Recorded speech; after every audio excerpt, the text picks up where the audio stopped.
bigger type of company, a reputable company.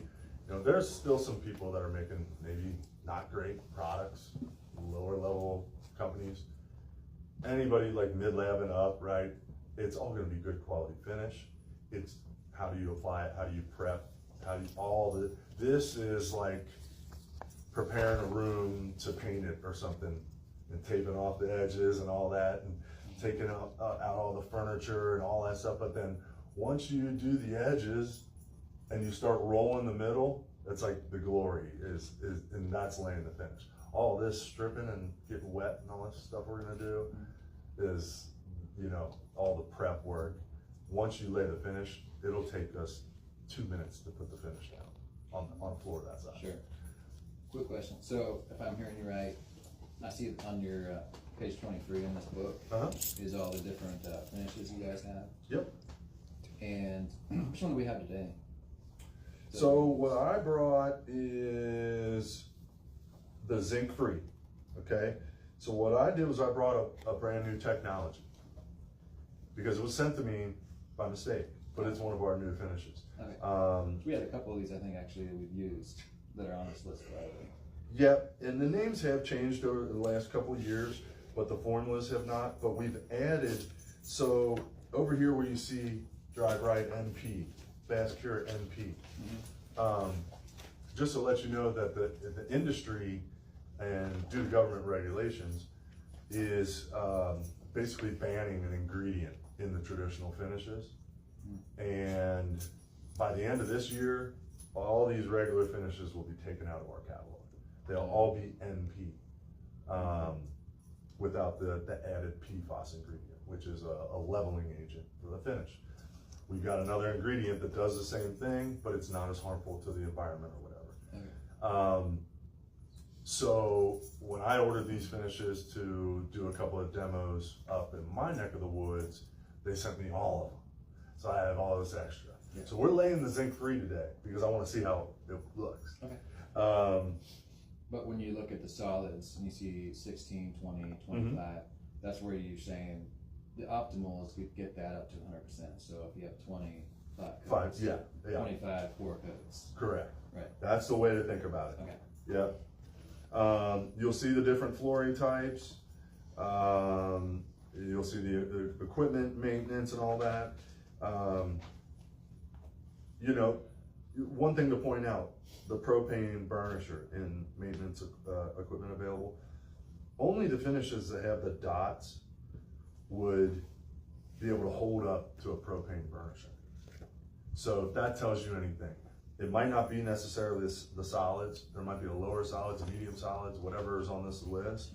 But the way to look at this is if you don't see a dot in there, you wouldn't want to pick the finish for that type of maintenance. Where's your dot? What are you talking about? The scale on the left. Oh, over here? Yeah. Sorry. So right here, they got propane burnisher. I'm with you. You don't want to use dry bright in these Fast Cure and these ones because they can't stand up to a propane speed or a battery high RPM like that. Sometimes they're propane, sometimes they're battery. But the zinc free, let's see, the only thing that it's not dotted out on is terrazzo and sealed concrete for whatever reason. Burnish frequency, it's going to go up to 2 to 3 times.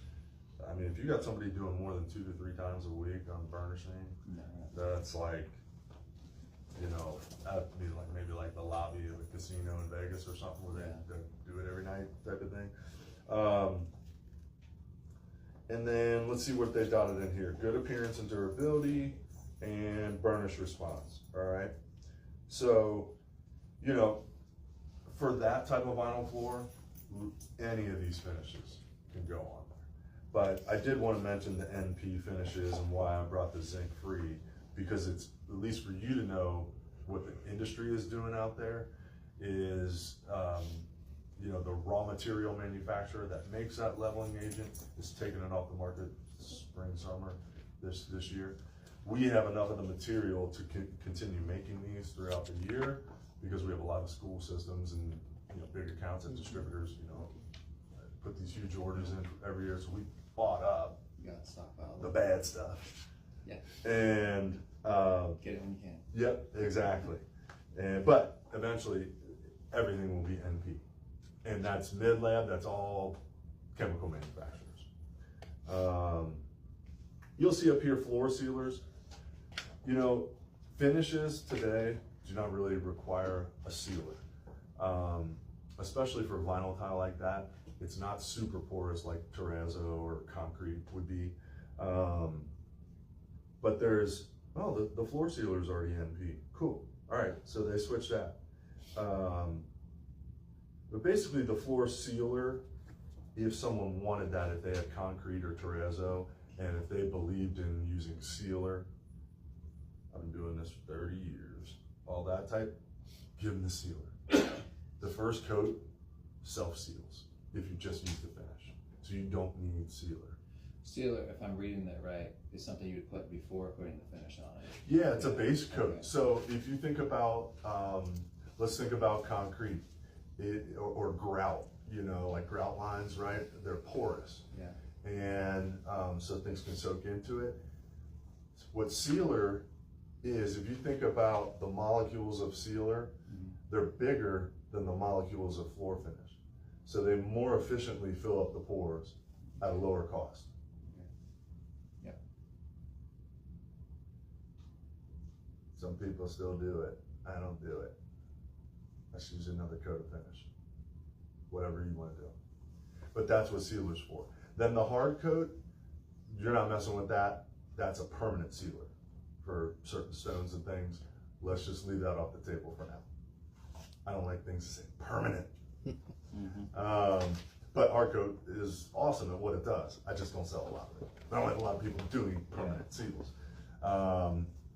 So the regular floor sealer can actually be stripped off when you strip the floor.